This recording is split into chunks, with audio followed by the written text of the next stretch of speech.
vamos a abrir la segunda ronda de debate en la que me atrevo a pedirles preguntas, por favor, si hay. Adelante.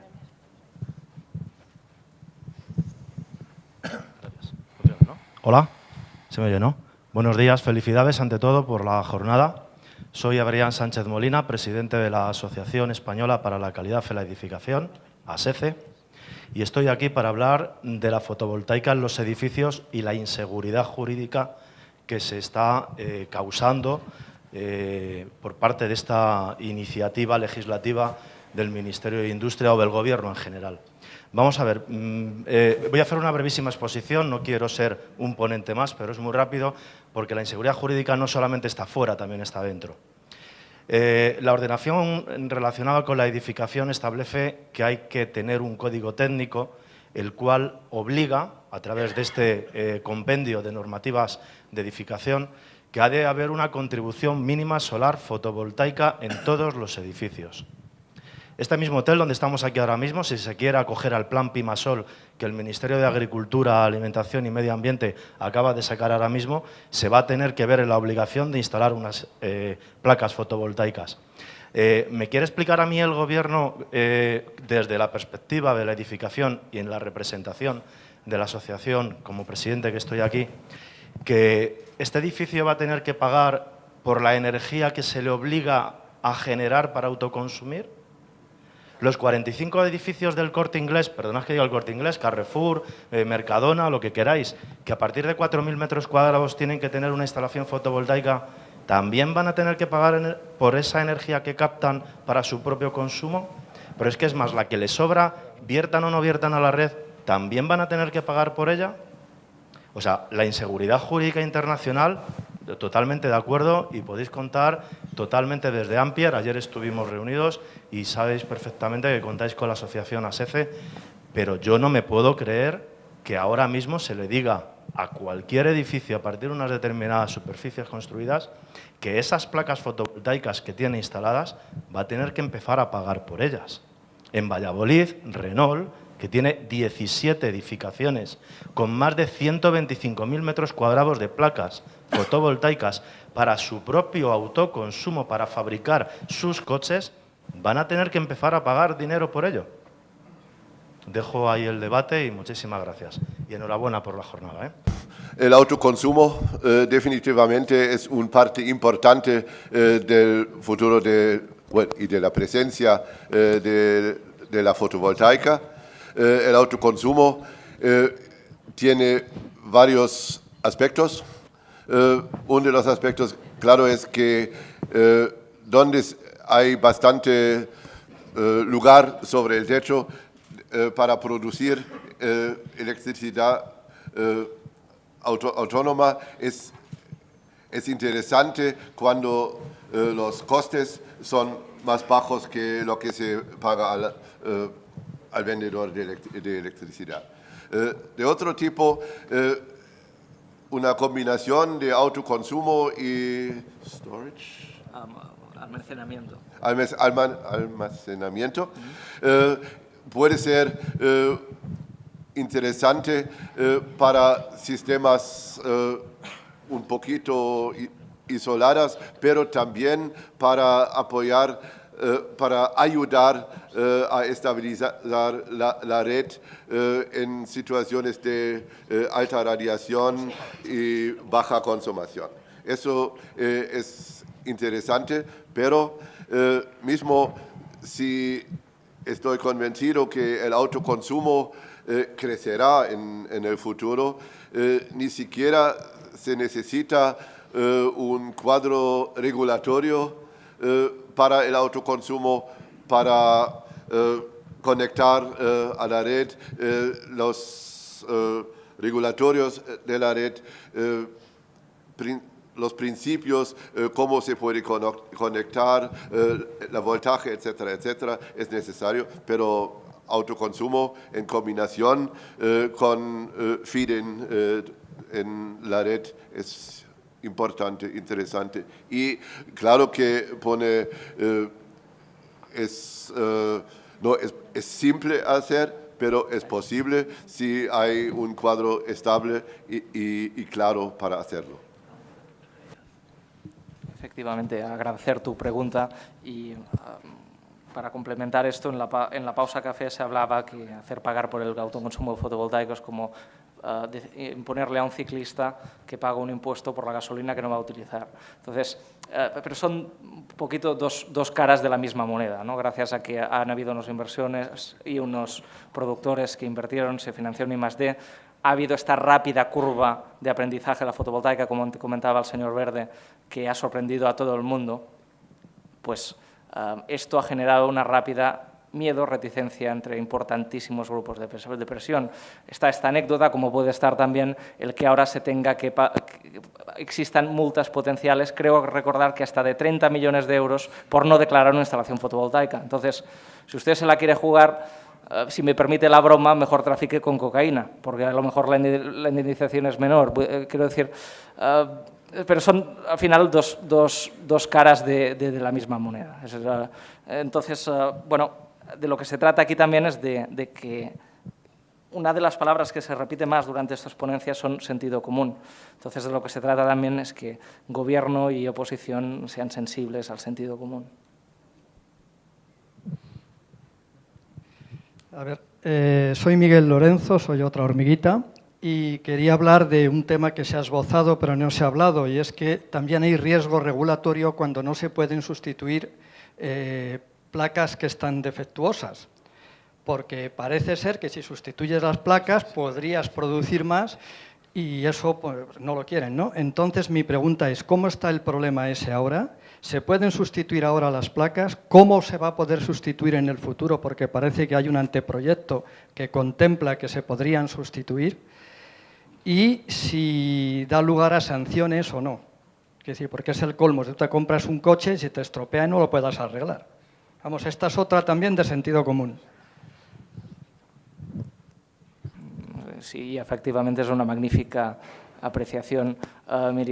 Mire, yo lo que le tengo que decir es que a veces nos sentimos como víctimas de una caza de brujas, en el que se busca el chivo expiatorio y en el que todo el mundo está muy asustado por la gravedad de la situación. Yo no soy experto jurista, pero desde el sentido común yo lo que puedo explicar es mi caso. También tengo miedo de cambiar una placa defectuosa, porque en una de las instalaciones que tenemos, pues efectivamente existe un problema de defecto de placa. Entonces, parte de este problema lleva por lo que está pasando con los reguladores independientes. La CNE no está haciendo de CNE, entre otras cosas, porque ha desaparecido. La están fusionando con otro organismo. Entonces, me parece impresionante constatar la pérdida de calidad democrática que en general estamos experimentando. ¿Cómo puede ser que reguladores tan importantes como la CNE estén desapareciendo y no estén haciendo bien su trabajo? Entonces, su inquietud es también mi inquietud. Eso es un poquito lo que tenía que decir al respecto.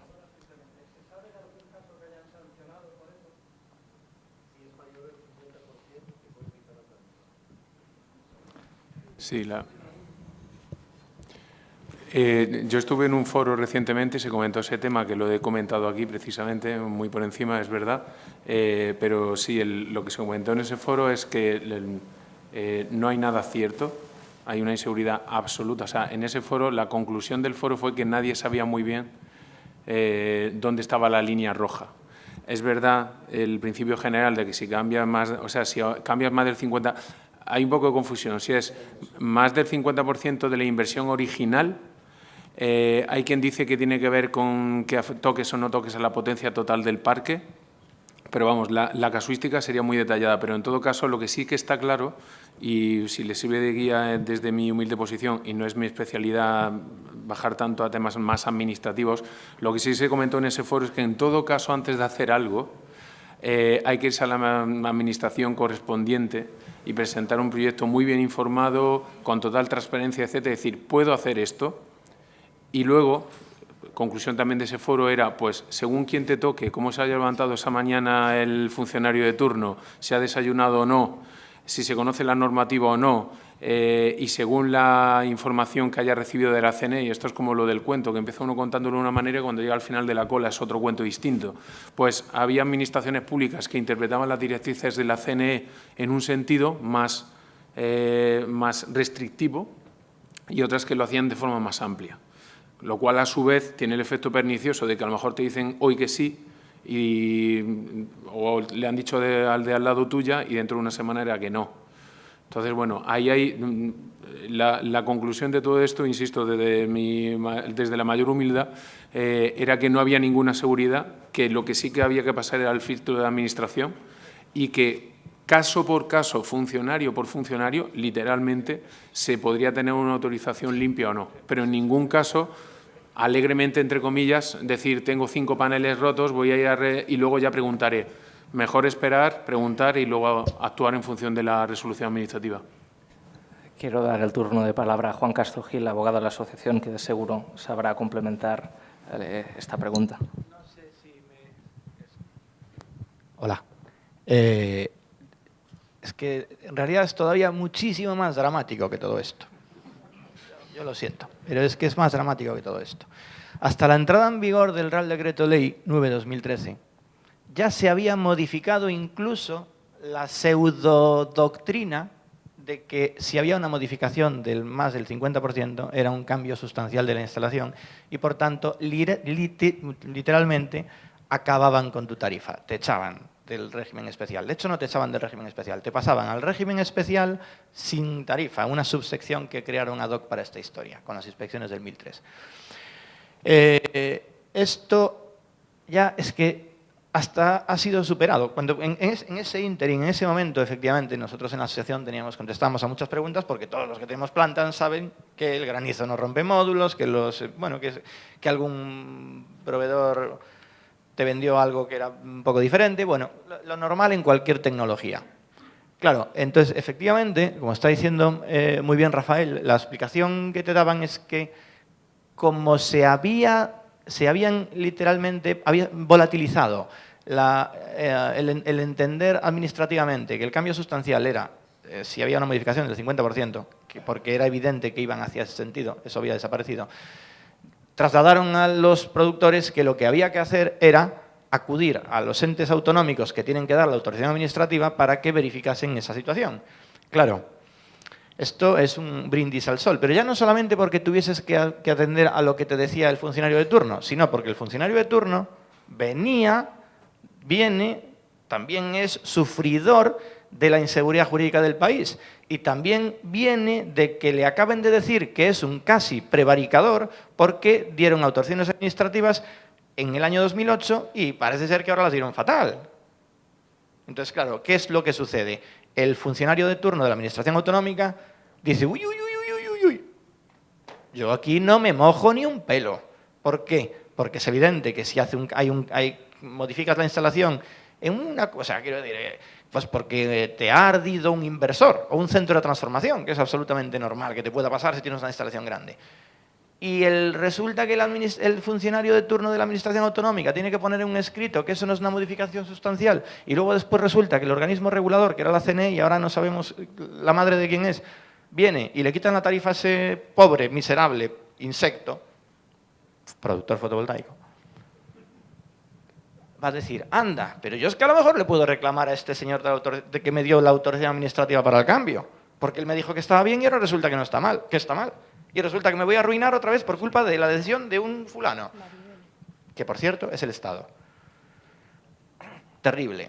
Pero es que lo más dramático es que ya con la entrada en vigor del nuevo Real Decreto es que se ha institucionalizado. Esto es tan bárbaro. De hecho, el otro día, sobre el tema de Adrián, de la Asociación de Productores, de Promotores para la Ciencia Energética, participé también en una historia con una asociación de promotores. Claro, ¿qué pasa? Lo que les pasa a ellos es que como no se construye nada, no están reaccionando de una forma suficientemente adecuada. Pues con esta historia de los módulos de primer uso, es tan bestia lo que está pasando que nadie está poniendo el foco de atención en eso. Pero eso es un ataque a la Constitución española escandaloso contra el libre mercado. Es una salvajada. O sea, yo ahora monto un bar y no puedo poner una televisión usada. ¿Qué pasa? Lo que pretendían eran echarnos del sector y aquella falacia de que muchos, seguro que alguno y seguro que un grupo de gente lo hizo, de poner un seguidor y luego cambiarlo para ir trampeando para el famoso 28 de septiembre.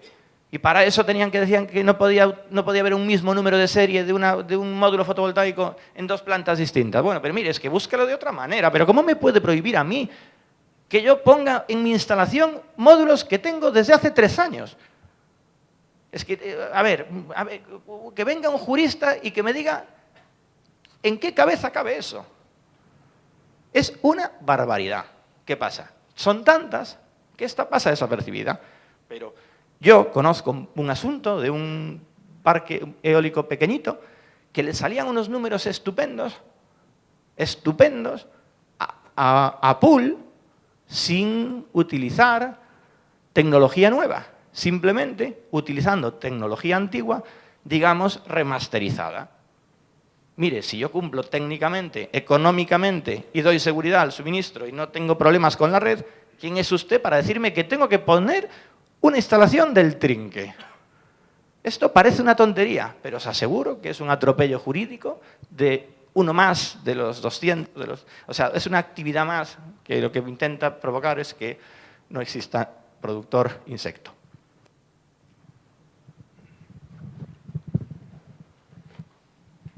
Sí, vamos a...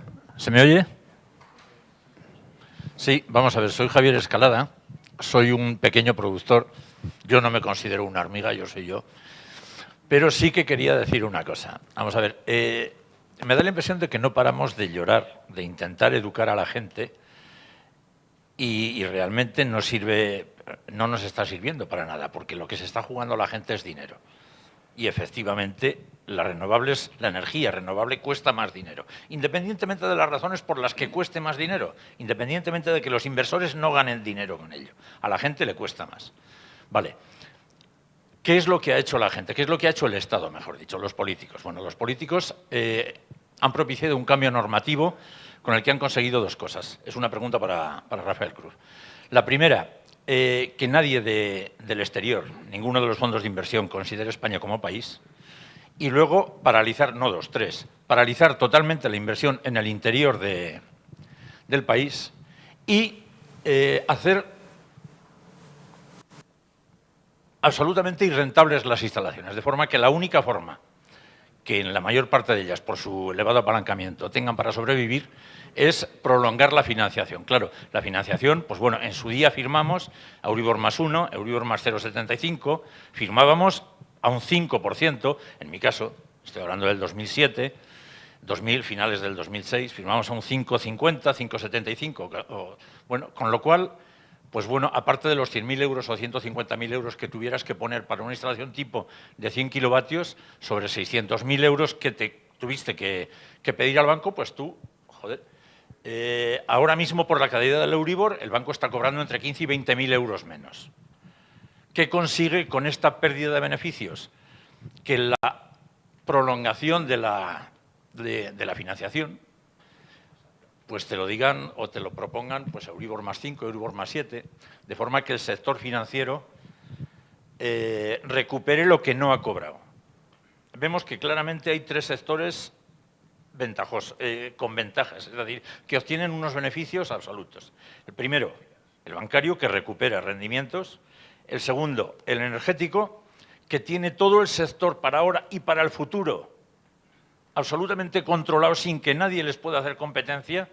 Y el tercero, el político, porque los políticos se van a Endesa, a Camsa, a Gas Natural, a Repsol, a Iberdrola y a todos estos. Bueno, y nosotros seguimos haciendo el bobo y no paramos de quejarnos, de llorar y no somos capaces de dar un paso adelante. No se puede denunciar por lo penal a alguien.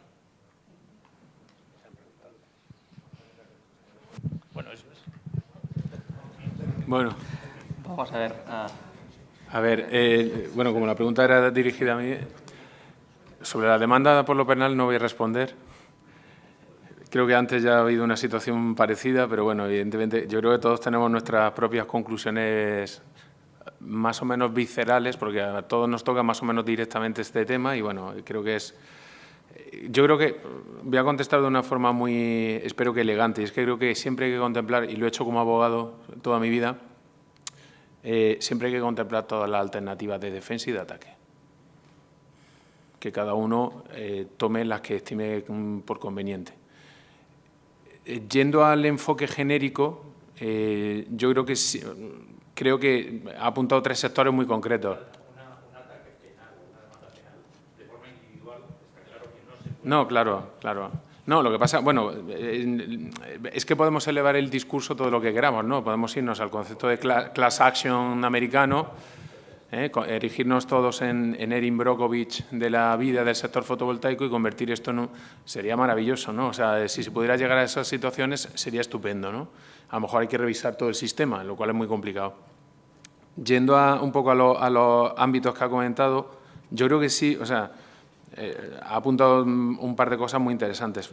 Por un lado está el tema de las financiaciones bancarias, que yo lo he apuntado y supongo que por eso también se dirigía a mí la pregunta, en parte al menos. Y está claro, y yo lo he comentado, que hay un sector muy directamente afectado por la reforma y que todavía no sabe qué va a ocurrir después del 9 de 2013, porque vamos a empezar a comernos parte de la financiación. No sabemos cuánto. Dependiendo de la cifra que salga y de cómo se haga la fórmula, las financiaciones sufrirán más o menos. Y va a haber y usted lo ha dicho muy correctamente, o sea, evidentemente va a haber debe de producirse un movimiento de refinanciaciones, inevitablemente. Pero igual que ha ocurrido con la inmobiliaria. Cuando había barra libre para la financiación y luego ha venido como ha venido el tema, ¿no? Entonces, aquí ha habido mucha financiación con barra libre, habrá operadores del sector que tendrán más fuerza con los bancos porque el roto será mayor y habrá situaciones en las que no tendrás tanta fuerza con el banco para la refinanciación y como en todo en la vida, pues habrá situaciones más o menos justas o injustas, ¿no? Pero que va a haber ahí movimiento seguro, después no sé si en mayo, en junio o a final del año que viene, cuando salga toda la norma nueva y hagamos de nuevo los casos base y veamos realmente si se puede atender el servicio de la deuda. Es que los ratios y todo hay que seguir cumpliéndolos y espero que alguien, todos los inversores extranjeros y los inversores en general, esperamos que alguien esté mirando también que se pueda seguir atendiendo el servicio de la deuda y las financiaciones bancarias y que los proyectos no entren, no sé cuántos proyectos van a entrar en default, pero es una realidad que está ahí. Y luego hay otro tema que dice lo de quejarnos, tal. Yo creo que, y ha apuntado un poco a los lobbies y demás, yo creo que hay un tema, no sé, en la presentación me pasa un poco por encima de él, pero creo que hay un elemento importante y es que creo que los inversores extranjeros, lo he comentado, que lo hacen mucho mejor que lo estamos haciendo en España, a mi entender, con el Financial Times, con los grandes medios y tal, y es que la cultura del lobby que hay en la Comunidad Europea, en Estados Unidos, en Europa, no existe en España. Entonces, eso es un error garrafal, porque las comunicaciones en los diarios, en la prensa nacional, difieren tanto de lo que se ve fuera, a pesar de que también hay lobby. Es curioso porque el enemigo, que no quiero definir ni sé muy bien cuál es, está haciendo mejor el lobby fuera, en la prensa, en los medios internacionales, que lo estamos haciendo los afectados por esta situación en los medios nacionales. O sea, nos están ganando la batalla fuera y nosotros no estamos haciendo nada dentro. Entonces, ahí hay un elemento importante y es que el Estado español, con todos estos conceptos, lo que decía antes del 7,5% de cara al público, ¿qué es lo que están consiguiendo? Estamos consiguiendo que el ciudadano de a pie lo que le importa, y más en un entorno de crisis como el que hemos tenido, es ¿cuánto pago de luz al final del mes? ¿Pago 70 o pago 90? Hay muchas familias para las que hoy día pagar 90 en vez de 70 es un problema. Entonces, esos señores no piensan, ven, pago 90, hay un lobby potentísimo y filtración permanente de la prensa diciendo que si se eliminara esta energía renovable o esta otra o no sé qué tal, la factura de la luz bajaría tanto. Y resulta que está el Gobierno preparando una regulación en la que se está basando en la rentabilidad razonable, todo razonable, el inversor eficiente. Oiga, el inversor eficiente es el que quiere cambiar 3 paneles porque no funcionan y no le deja la Administración porque no sabe si puede hacerlo. No se está favoreciendo la eficiencia.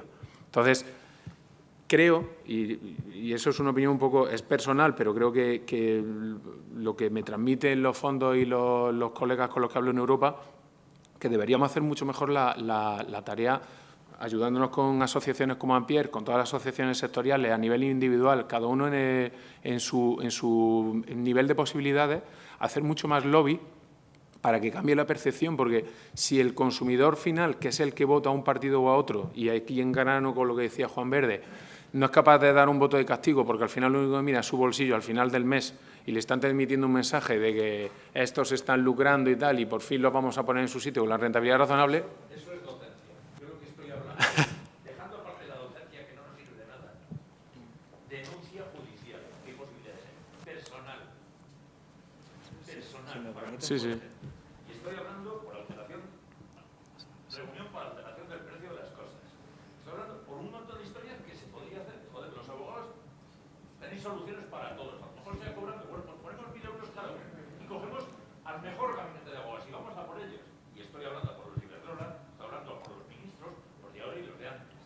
Estoy hablando por la Salgado, que a los 2 meses la meten en Argentina a trabajar en una historia. Estoy hablando por el González, estoy hablando por el Aznar, estoy hablando del Soles, estoy hablando de la Ceres, estoy hablando de toda esta gentuza, porque no me vale el voto que decías tú antes, o que decía yo antes.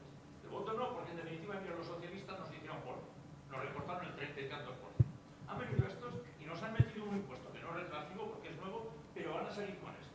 Vamos a ver, y todos cuando están en la oposición, todos protestan. Todos dicen que pobrecitos que los voy a deber.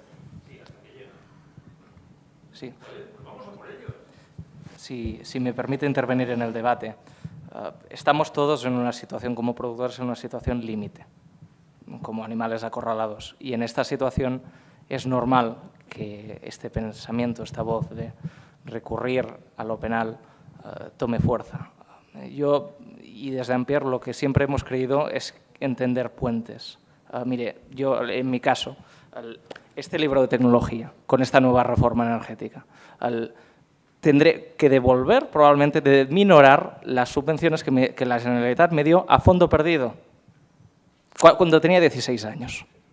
Y esta es mi realidad y la de muchos de nosotros. Entonces, es evidente que la situación es extrema y es evidente que sea natural que podamos pensar en estas cosas, pero queremos desde Ampier formar parte de la solución. No tendríamos que llegar aquí. Sabemos cómo corregir el mercado eléctrico. Tenemos una vía de actuación para poner una reforma energética alternativa. La preocupación del secretario de Estado y de Gobierno, y supongo que en su momento del PSOE, era cuadrar ingresos y gastos. Y esta gente se va a dormir con 23.000 millones de gastos y 10.000 millones de ingresos. Pero evidentemente...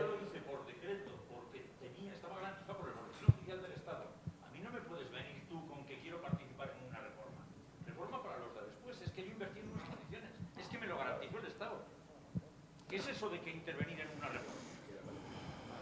¿Por qué? Y es que me lo garantizaron, que es que si no yo no hubiera entrado. Y como yo todos los que estaban aquí. Es que me vengas con intervenir en una reforma que no quiero ninguna reforma. Reforma en todo caso para los demás, para los de antes no. A mí que no me lo toque. Es evidente que... No sé, realmente le entiendo. Entiendo su inquietud. Perdón. Mi nombre es Gerardo, también soy, dijéramos, inversor hormiga, y quisiera decir que el señor Oettinger, el comisario europeo, no, estoy aquí a la derecha, a vuestra izquierda, dice que lo que se hace en España, que no se debe de hacer, pero ¿qué hace el comisario para impedirlo? ¿Qué hace el comisario? No hace nada. Decir, recomendar al ministro o al Estado español que efectivamente ponga medios para no hacerlo. ¿Pero qué? Se nos ríen en las barbas. Eso por un lado. También por otro lado, hemos visto estos días una triste sentencia que habla de la doctrina Parot. Parece ser que está anulada la doctrina Parot en España porque es retroactiva. Lo nuestro no es retroactivo, lo nuestro. No se paraliza lo que se ha hecho. Es más importante liberar a la mejora terrorista, que es muy sensible esto, no tengo que ver nada con ello, ¿no? Pero, en fin, es una doctrina muy reciente y por eso la expongo.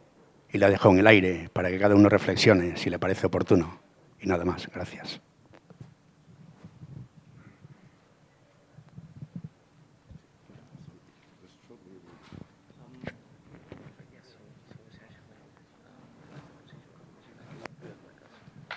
Sí.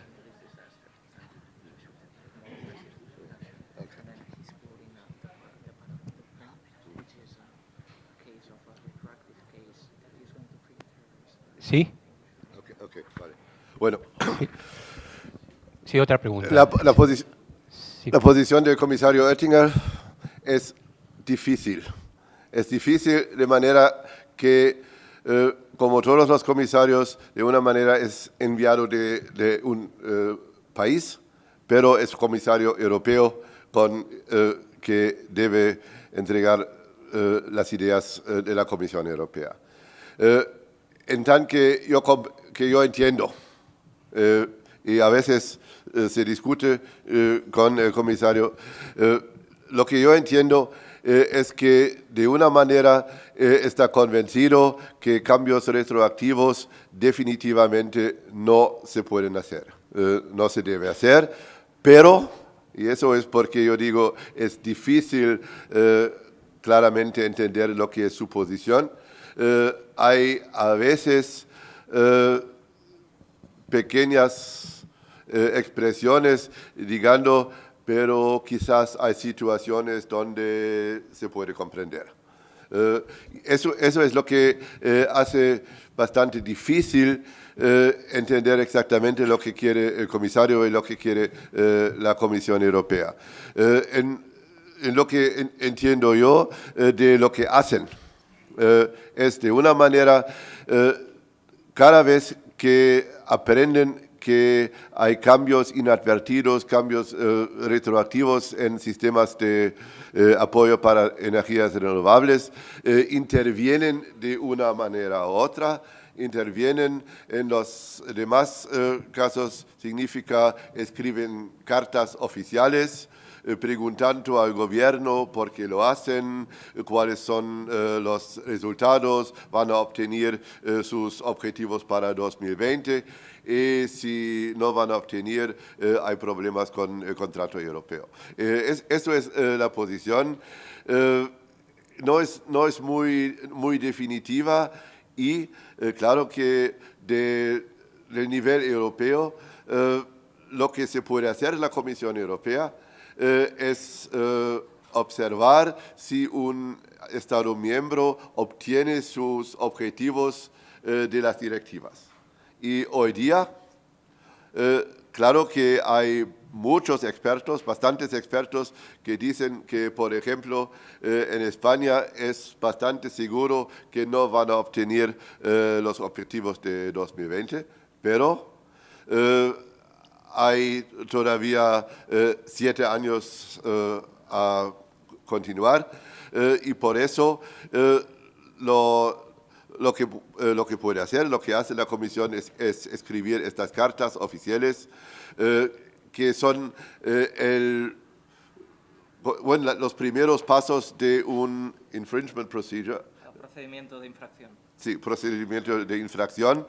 Es un primer paso legal, pero bueno, se puede discutir si es un paso fuerte y repercutiendo. Es una pregunta muy pertinente que me gustaría dejar abierta. ¿Qué hará la Comisión para actuar en este caso? Hemos estado ya en 2 veces, en 2 reuniones en Bruselas, hablando con el comisario Oettinger. Me consta que el hombre es sensible en este caso. Se le ha hecho un trabajo de exponerle de la forma más clara y concisa posible el problema para centrarlo y de exponerle también soluciones a este problema alternativas. Evidentemente, la preocupación de la Comisión es que España cuadre su balance, fantástico, pero es evidente que uno de los principios fundacionales de la Unión Europea es el respeto por el imperio de la ley. Entonces, es una pregunta que me gustaría dejar abierta. ¿Qué hará la Comisión para solucionar este asunto? Siguiente pregunta. Sí. ¿Se oye? Sí, ¿no? Mira, el tema es el siguiente. Yo creo que en este mundo de la fotovoltaica estamos los productores, están los fabricantes de módulos, están los gobiernos, los que regulan, pero la sensación que tenemos desde los productores es que parece que siempre nos están dando, ¿no? Y de hecho, no solamente aquí en España. Hace poco la Unión Europea ha puesto un precio límite que no se puede bajar para la importación de módulos chinos a 53 céntimos de euro el vatio pico. Eso favorece a los fabricantes europeos de alguna forma, pero a los productores, que lo que tenemos que hacer es buscar los mejores precios a nivel internacional, porque estamos en un mundo global, pues nos perjudica. De hecho, no sé si desde Ampere o si de las asociaciones de productores de fotovoltaica nacionales e incluso ya europeos han ido a reclamar y a decir que también tenemos nuestros intereses, y el interés también es producir la energía para poder llegar a esa paridad lo más barato posible. Y sobre todo, cuando ahora mismo en el mercado internacional, si te vas a Miami, puedes encontrar módulos a precio de 30 céntimos de dólar el vatio pico. Entonces, ¿por qué siempre contra los productores y, bueno, en este caso los chinos, ¿vale? Pero es que parece que son los módulos fotovoltaicos los únicos que tienen dumping o que están haciendo dumping es que el resto de los bienes que se importan de China pues son también baratos. Entonces no sé por qué siempre tiene que ser, se tiene que legislar o se tienen que tomar estas decisiones siempre en contra de los productores fotovoltaicos. O sea, que no solamente es en España, en Europa también están haciendo cosas que nos perjudican. Correcto. Vamos a ver, en este sentido, yo creo que lo que usted comenta tiene mucho que ver con la curva de aprendizaje de la fotovoltaica que ha expuesto el señor Verde y de la tecnología tan disruptiva que es gracias a que una gente invirtió en su momento. Entonces, determinados grupos de presión están haciendo muchísima presión, valga la redundancia, para evitar que la fotovoltaica pues prospere, ¿no? Porque probablemente no se han dado cuenta que parar la fotovoltaica es como tratar de parar la gravedad. Se puede intentar, pero no se puede engañar al mundo siempre, todo el tiempo, ¿no? No se puede engañar a todo el mundo todo el tiempo. En este sentido, comentar que desde Ampere, pues mire, desde hace año y medio, pues llevamos probablemente unos 12 viajes internacionales para defender nuestros intereses. Estos viajes acarrean un coste en horas de tiempo que asumimos y evidentemente es un honor poder representar a los intereses de los productores fotovoltaicos en el extranjero, pero llevan un coste. Entonces, en este sentido, yo creo que me gustaría hacer una petición para que nos ayuden a ayudarles. A los productores que no estén todavía asociados a Ampere, me gustaría pedirles su adhesión, porque precisamente estamos trabajando en esto, en los ámbitos internacionales. Siguiente pregunta. Aquí. La última pregunta. Vale, mira, soy Jorge García y tenía una pregunta para Rafael, ¿no? A lo largo del día hemos oído hablar de todos los frentes legales que hay abierto y a mí me gustaría pedir tu opinión respecto a la parte de los laudos arbitrales europeos que has comentado. ¿Qué podemos esperar de esos laudos, desde tu opinión, que imagino lo estás siguiendo de cerca, tanto en los resultados como en el plazo, ¿no? Es decir, porque en paralelo a lo que se ha venido comentando, puede que ese tipo de resoluciones condicionen lo que es la Comisión Europea respecto a las imposiciones que cada Estado vaya haciendo. Es decir, ¿qué esperamos de esos laudos? ¿Cuándo? ¿Y qué sensaciones tienes respecto de eso? ¿Vale? Gracias. Pues mira, los laudos son vinculantes. Los laudos arbitrales vincularían al Reino de España. En este caso, este e-City que os comentaba es contra el Reino de España.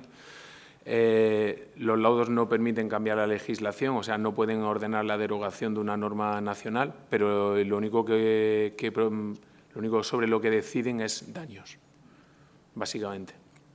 Esto engrana con el comentario que hacía Pere de no sabemos hasta qué punto el Gobierno ha hecho la cuenta de si le interesa pagar o le interesa guardar y posponerlo, ¿no?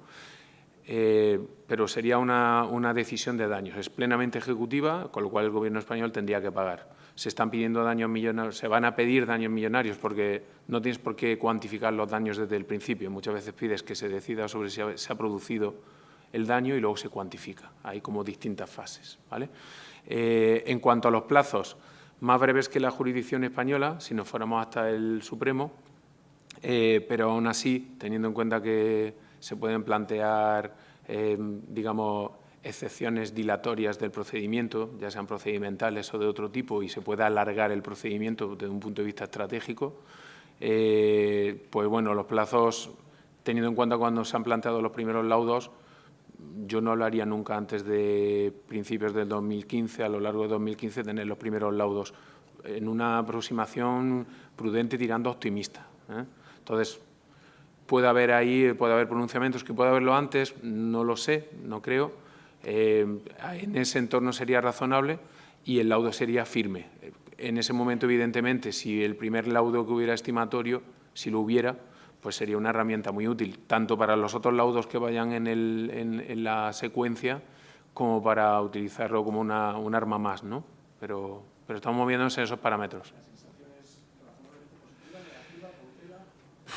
Es que es como la bola de cristal, cuando acabé la licenciatura no me la dieron, pero no, a ver, es lo que os decía, lo bueno es que está desvinculado de la legislación nacional. Los árbitros, como en todos los procedimientos arbitrales, tienden a hacer un juicio ecuánime y asumen toda la información. Los árbitros son gente sofisticada, con conocimientos financieros, son capaces de entender pues, un caso base o son capaces de entender un problema financiero más allá de si la retroactividad es relativa o propia o impropia, absoluta o lo que sea.